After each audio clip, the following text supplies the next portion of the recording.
The Galactic Council's exploration fleet drifted through the outer rim of an unknown solar system. Commander Vex of the Blue Star Alliance studied the scanner readings with growing confusion. The third planet from the local star showed signs of advanced civilization, but something was wrong with the energy signatures.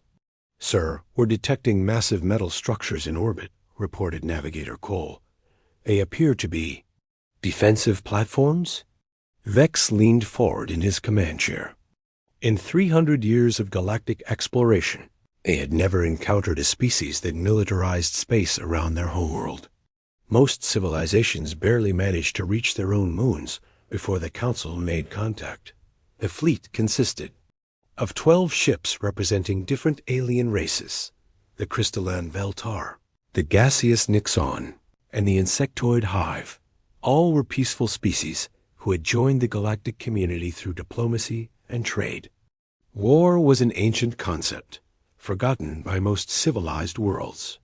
"Broadcast standard greeting protocol," Vex ordered. "Let them know we come in peace."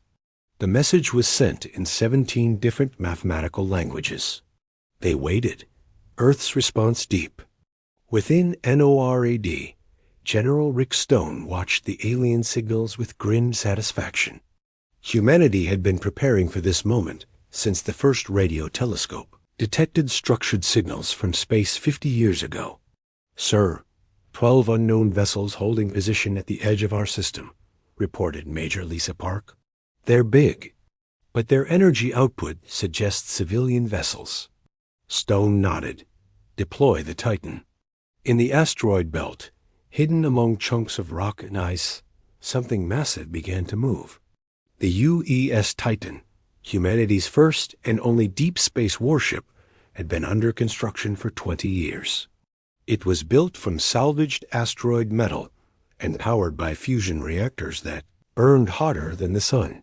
The ship was a kilometer long, bristling with railguns, missile pods, and energy weapons that could crack moons.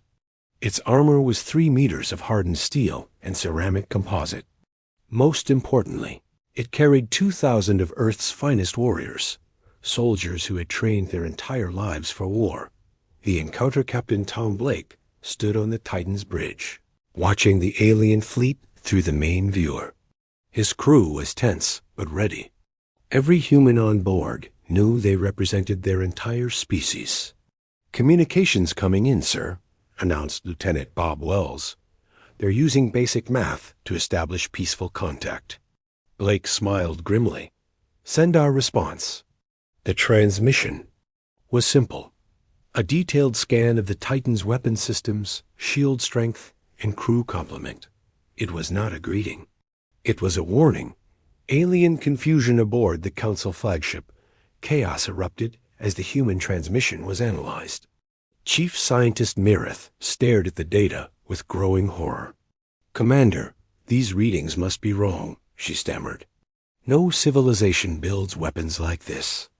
The power requirements alone would drain a star." Vex studied the tactical display.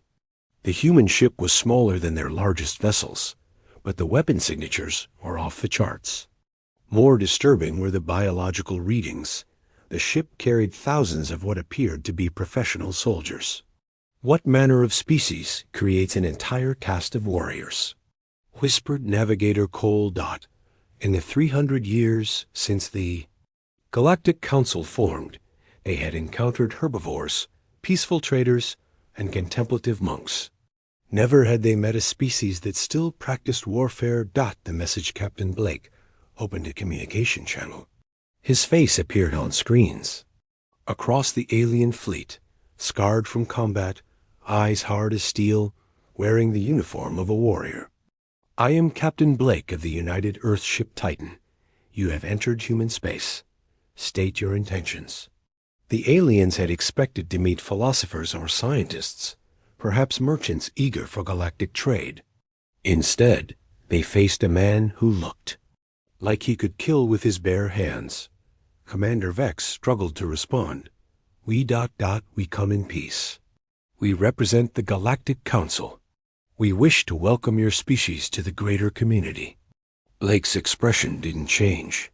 You're welcome to establish peaceful relations. But understand this. Humanity has survived by being ready for war. We've fought ourselves, our environment, and every challenge our world could throw at us. We're not easy prey. The silence across the galaxy, the transmission was broadcast to every council world. For the first time in centuries, the galaxy fell silent. Peaceful civilizations that had never known conflict stared in shock at the human. Warship and its crew of professional killers. On 1,000 worlds, beings who had evolved past violence tried to understand a species that had weaponized space itself. The humans weren't just another member to welcome into their peaceful community. They were something entirely different, something dangerous. Asterisk, emergency session. Within hours of the first transmission, the Galactic Council convened an emergency session. On the capital world of New Haven, representatives from 47 different species gathered in the Great Crystal Dome. Their various forms of communication, creating a symphony of concern. Elder Prime Yeltos, the ancient leader of the crystalline, Veltar, spoke first through harmonic vibrations that translated to all present species. In 3 centuries of peace, we have never encountered such a civilization. These humans build weapons that could shatter worlds. The gaseous Nixon delegate, Ambassador Flo, shifted colors rapidly, a sign of deep distress. Our analysis suggests their single warship carries enough firepower to level our entire home cities. Why would any species need such destructive capability?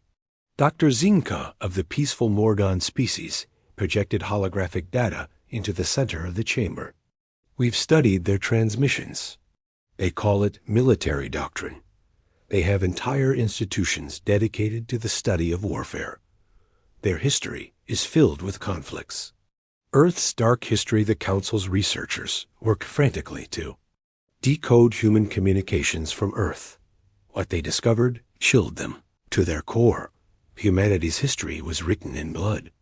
Wars spanning continents. Weapons that could end all life on their planet. They had fought over resources, ideology, territory, and sometimes for no reason other than perceived differences. Look at these statistics, trembled Scholar Witta, her tentacles curling in fear. In their last global conflict, they killed 60 million of their own species. 60 million. Some of our entire worlds don't have that many inhabitants. But more terrifying was humanity's progression. They had gone from throwing rocks to splitting atoms in mere millennia. Other species took hundreds of thousands of years to develop basic technology. Humans weaponized everything they touched. Titan's patrol, meanwhile, the UES Titan continued its patrol of the solar system's edge. Captain Blake received regular updates from Earth Command as more alien ships arrived. The Council fleet had grown to 30 vessels, all maintaining a respectful distance. Captain, we're detecting deep space transmissions, reported Communications Officer Dave Kim. They're broadcasting our encounter across their network. We've got the whole galaxy's attention now.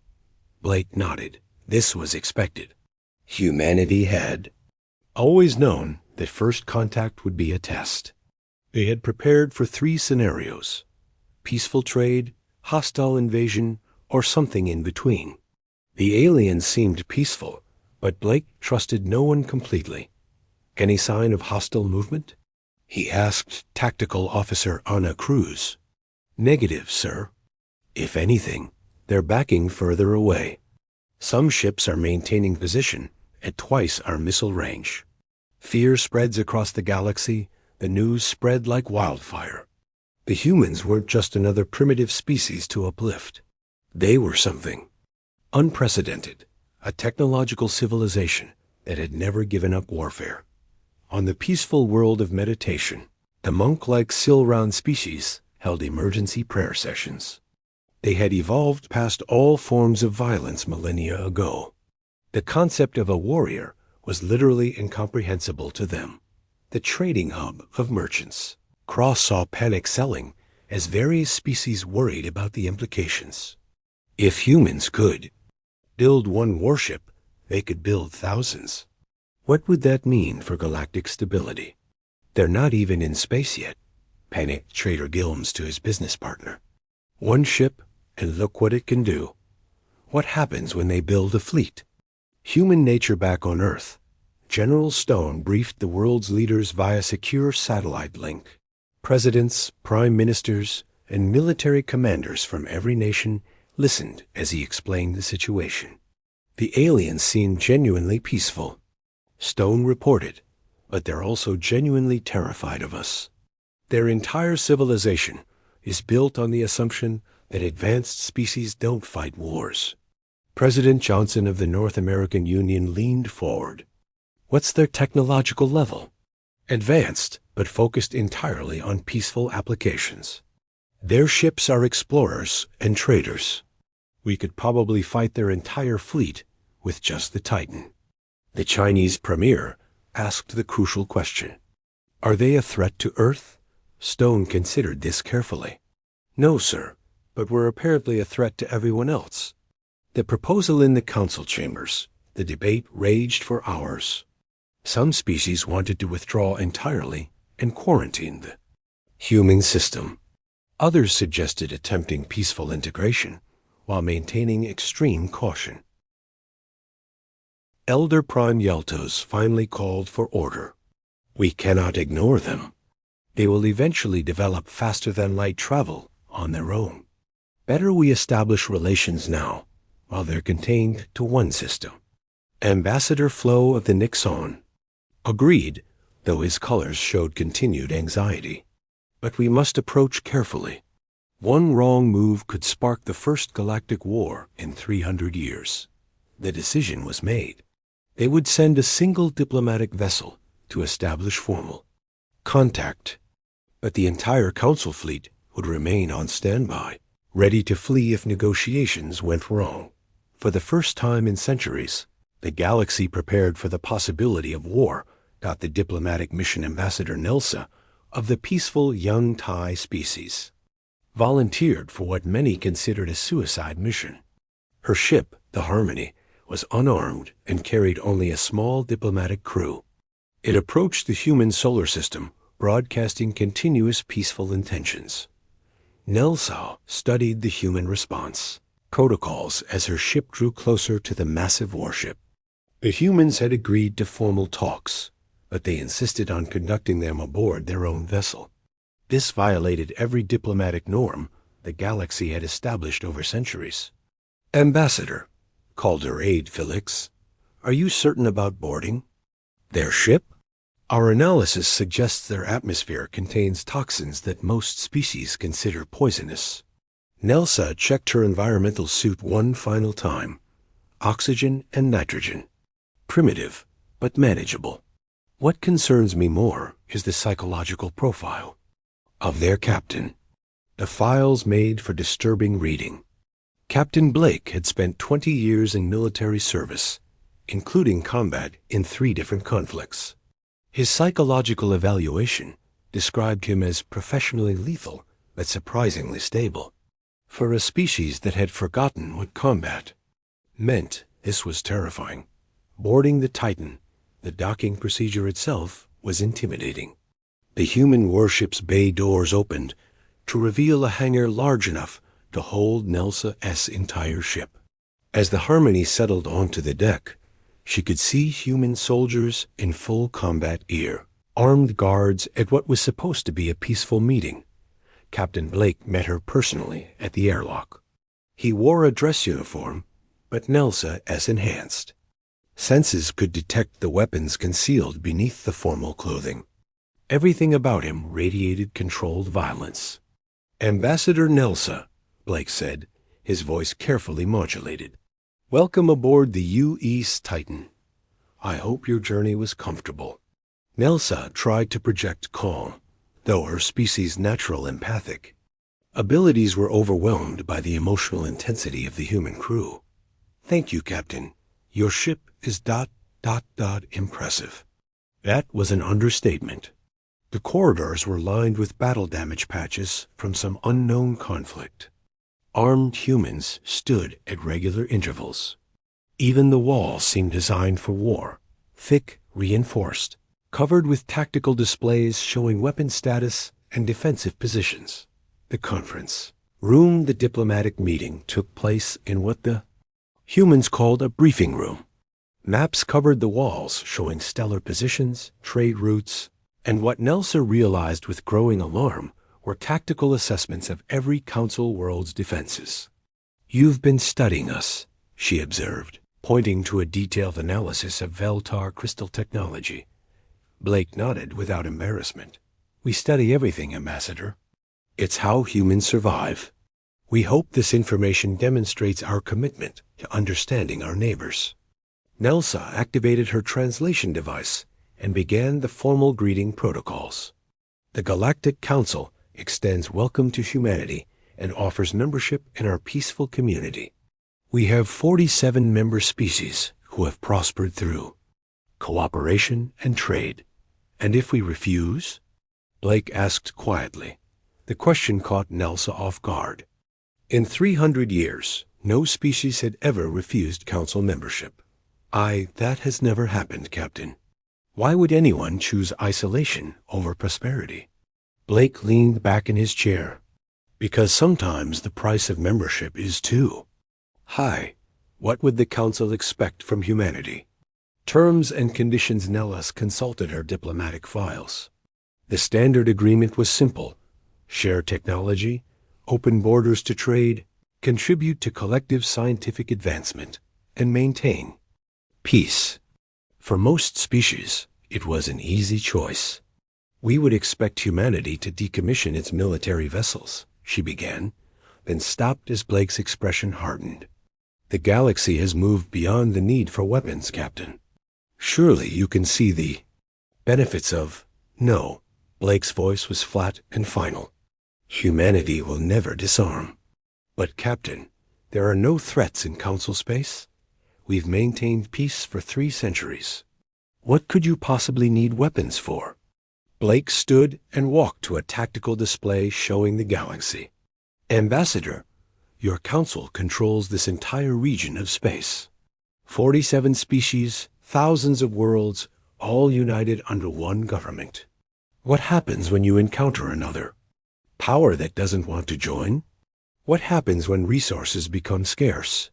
What happens when your perfect peace finally breaks down?" Nelsa felt a chill run through her environmental suit. "Such things don't happen in civilized space, Captain. They happen everywhere eventually," Blake replied. "Humans learned that lesson the hard way. We've seen what happens when peaceful people meet those who aren't peaceful. We've been on both sides of that equation." The human condition Blake activated. A holographic display showing Earth's history. Images of warfare, but also of incredible cooperation in the face of adversity. Humans fighting together against natural disasters, working to heal their wounded planet, pushing the boundaries of science and exploration. "We're not monsters, Ambassador," Blake said quietly. "But we're not naive either. Humans prepare for war so we can preserve peace. We build weapons so we never have to use them. We train soldiers so civilians can sleep safely." Nelsa studied the images with growing understanding. "You see threats where we see only potential. We see reality where you see wishful thinking," Blake corrected gently. "The galaxy is vast, Ambassador. You've explored maybe 5% of it. What happens when you meet someone who makes humans look peaceful?" The question hung in the air, like a physical presence. For the first time in her diplomatic career, Nelsa had no answer. Got transmission from the dark 3 days after the diplomatic meeting. Everything changed. Deep space monitoring stations detected an unprecedented signal from the galactic core, a transmission unlike anything in the Council's vast databases. Dr. Zinka worked frantically in the science center aboard the Council flagship, her 4 arms moving across multiple interfaces simultaneously. "The signal is definitely artificial," she reported to Commander Vex, "but the technology is beyond anything we've seen." The transmission was brief, but chilling. Coordinate data for 12 Council worlds. detailed scans of their defensive capabilities, and what appeared to be tactical assessments. Someone had been watching the galaxy for a very long time. "Sir?"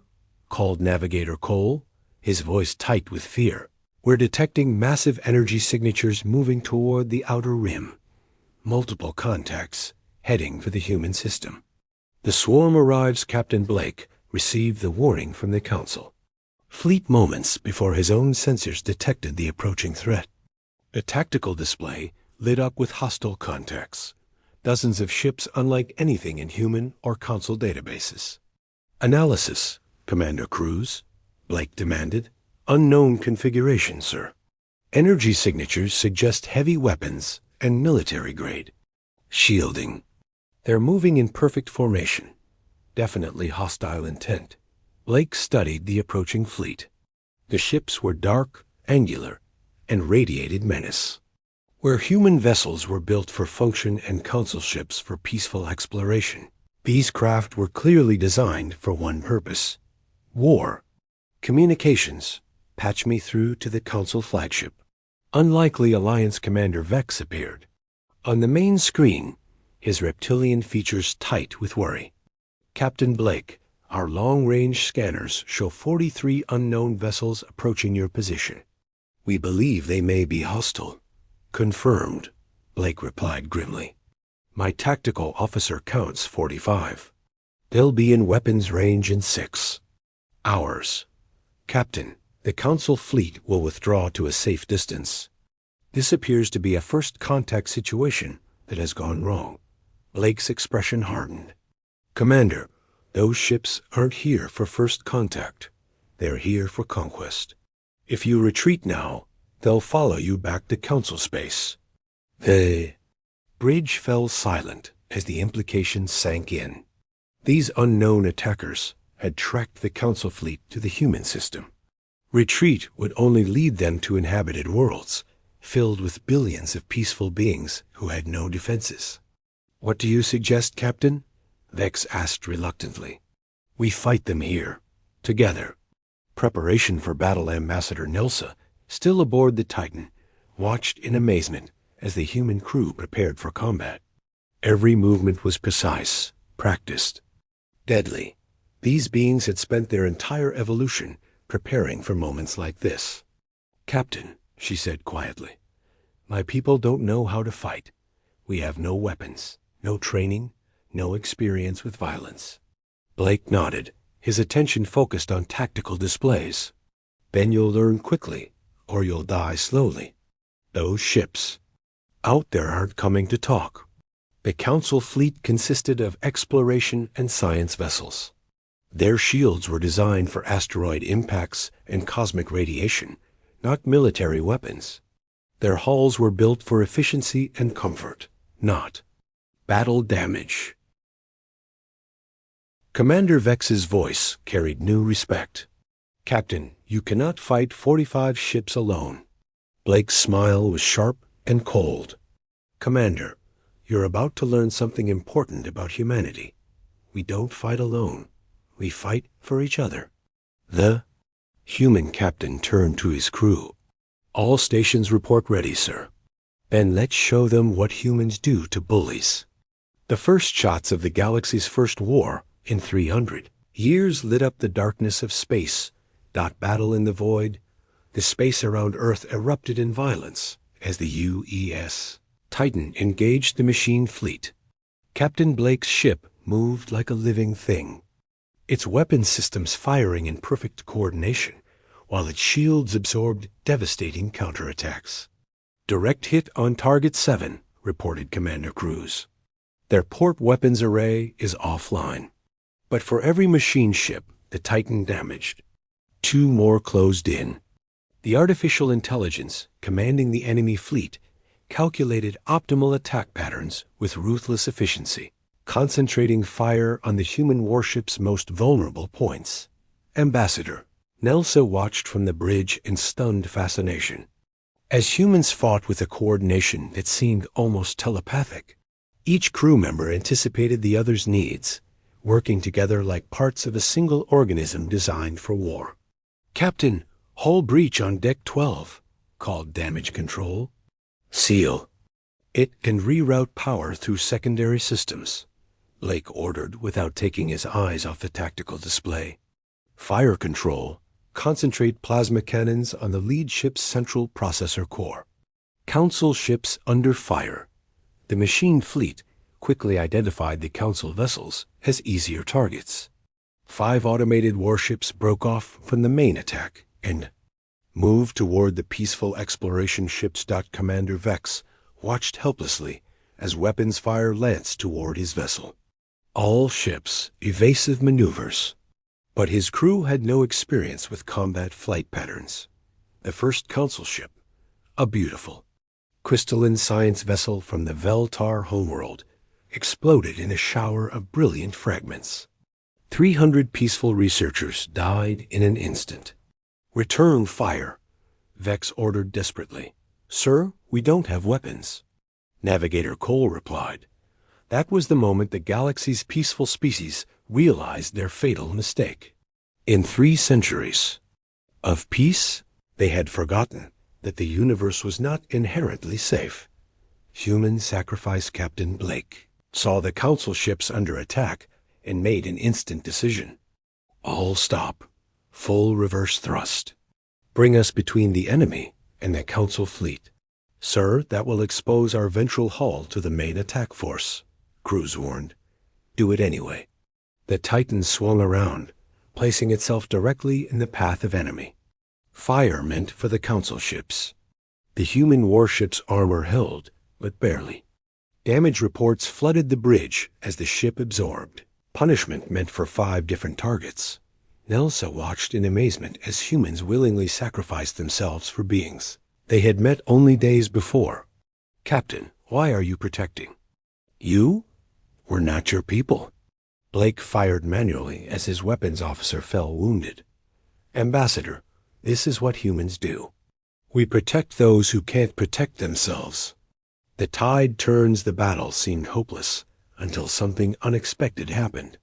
The Council ships, unable to fight with weapons, began fighting with what they had. The gaseous Nixon vessel released a cloud of corrosive atmosphere that ate through enemy hull plating. The insectoid hive ship used its mining equipment as improvised weapons. Most importantly, they began working together. Dr. Zenka coordinated their efforts, using her scientific knowledge to identify weaknesses in the machine. Ship's design. "Captain Blake," she broadcast, "we've identified their central command frequency. If we can disrupt their coordination, ... "Do it," Blake replied, even as his ship shook under renewed attack. The combined Council fleet began broadcasting interference on the machine frequency. The enemy formation wavered, their perfect coordination disrupted. Individual ships began making tactical errors. Victory and loss, the battle turned into a rout. Without their central coordination, the machine ships fought as individuals against a coordinated force. The Titan's superior weapons and armor finally began to tell. One by one, the enemy vessels were destroyed. When the last machine ship exploded, an exhausted silence fell over the human system. The UE's Titan drifted, heavily damaged but victorious. Half the Council fleet had been destroyed, but the other half had survived to spread the warning. Captain Blake slumped in his command chair, wounded but alive. Damage report: 40% hull damage, 6 dead, 23 wounded, Cruz reported. "But we're alive, sir." The galaxy changed. The news of the battle spread across Council space faster than light itself. For the first time in 300 years, the galaxy had faced an external threat, and they had survived only because of the humans they had feared. Emergency sessions convened on every Council world. The age of peace was over. The machine intelligence that had attacked was still out there, probably building more ships, planning new attacks. Elder Prime Yeltaus addressed the full Galactic Council in emergency session. "We stand at a crossroads. We can no longer assume the universe is safe. We need protectors." Ambassador Nelsa returned from her harrowing experience aboard the human warship, stood to address the assembly. Honorable delegates, I have seen. Humans fight. They are not monsters. They are guardians. They fight not because they love violence, but because they love peace enough to defend it. The vote was unanimous. Humanity would be invited to join the Galactic Council, not as junior members learning peaceful ways, but as senior partners teaching the art of survival. New alliance in the human system. Captain Blake shook hands with Commander Vex as repair crews worked on both their damaged ships. Captain, Vex said, the Council would like to formally request Earth's protection while we build our own defenses. Blake nodded grimly. We'll help, Commander. But understand, we're not just building defenses. We're building an alliance. Next time those machines come, they'll face not just one human ship, but a united galaxy. The stars themselves seemed to shine brighter, as if the universe approved of this new partnership between warriors and philosophers. The galaxy was no longer silent. It was awakening.